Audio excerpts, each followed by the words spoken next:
This man's opening his garage and has no idea what's on the other side. By this time, it's too late. And he's murdered in his driveway. Boom! What's going on, you guys? Byron Rodgers here, Tactical Protection Review. Learn protection strategies from a protection professional. What can we learn from this video? This comes from my boys Pablo with AS3 Driving Training. If you haven't gotten a driving course, go get a driving course. Driving is the most dangerous thing you do in your daily life. It's one of the top killers of people in America. We do it every single day. We don't think about it. We see accidents on the side of the road. We don't think about it. Go check out AS3 Driving Training. Use code Byron for a discount, BYRON. Boom. So check it out. In AS3 Driving Training, they talk about not moving from one safe space to another. It's a private security principle. It's a security principle. We talk about these transitional spaces. You can see my man here. He actually is looking around. So his situational awareness is there. But remember, we talk about situational awareness does not just start with your eyes. You know, it's not enough to say, oh, you need to have situational awareness.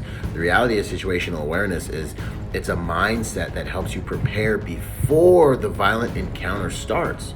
Okay, so what do I mean?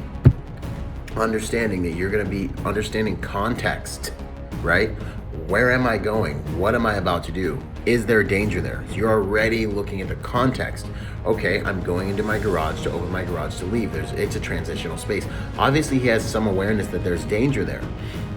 Context, tactical positioning, you know, and actually on that, being willing, capable, and prepared. Those are the values of the Protector Nation. Or is he willing, capable, and prepared? I don't know, but it doesn't look like he has a weapon. And the second thing, and it doesn't look like he just doesn't look like he's prepared. And the second thing is, does he have tactical positioning, right? We talk about context, tactical positioning, and a rolling risk assessment. Does he have tactical positioning right now? Maybe if the threat he was facing is over here, coming from this direction towards him, if it's coming in this way. But this right here represents a blind corner. There's a blind corner right here, and he's closest to that blind corner. So if someone were to come at him from this angle, he's going to be blindsided. More than likely, these bad guys have been watching him, and they know that he pushes the garage button from over here somewhere, and then he stands right next to the garage button, and these are signs of this is the path of least resistance, right? And he stands there and he checks around and then he pulls his car out. Realistically, could that garage door close fast enough for him to get to safety? Absolutely not. So we're talking about being willing, capable, and prepared. You need to have a plan, especially if you're going to a place where context is that there is some perceived danger, which is probably why he's acting this way. His body language is this way in this situation, right? So you're on the scene, you're going into a place where you believe there's danger, you need to be willing, capable, and prepared. And unfortunately, our guy was not willing, capable, and prepared. It even looks like, if you look back here, it even looks like the floor's wet. Maybe he walked through his yard before coming over here, and that may have aided in his slipping and falling, which actually led to his demise. So you've got to have that awareness, and you've got to have a plan. What are things you can do to make yourself harder to kill? You can get yourself a camera system. You know, like my boy Pablo says, get yourself a camera system so you can see who's on the other side of that wall. Like he said, it will not end the threat, but it'll give you the awareness you need to be able to make decisions to deal with that threat before it comes. You can call the cops. You can stay inside your house. You can hard point in your house.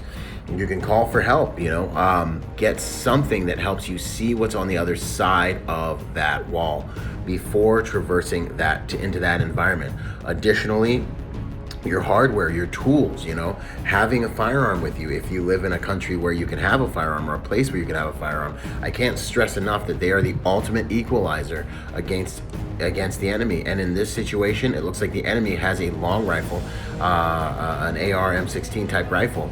And that presents a really legitimate threat. So this is a situation where you really would want your soft skills, you want your awareness, and you would want the ability to see something as he's in this transitional space, which is where 80% of dangerous, life-threatening encounters actually take place. Train with us at protectorsymposium.com or protectornation.com.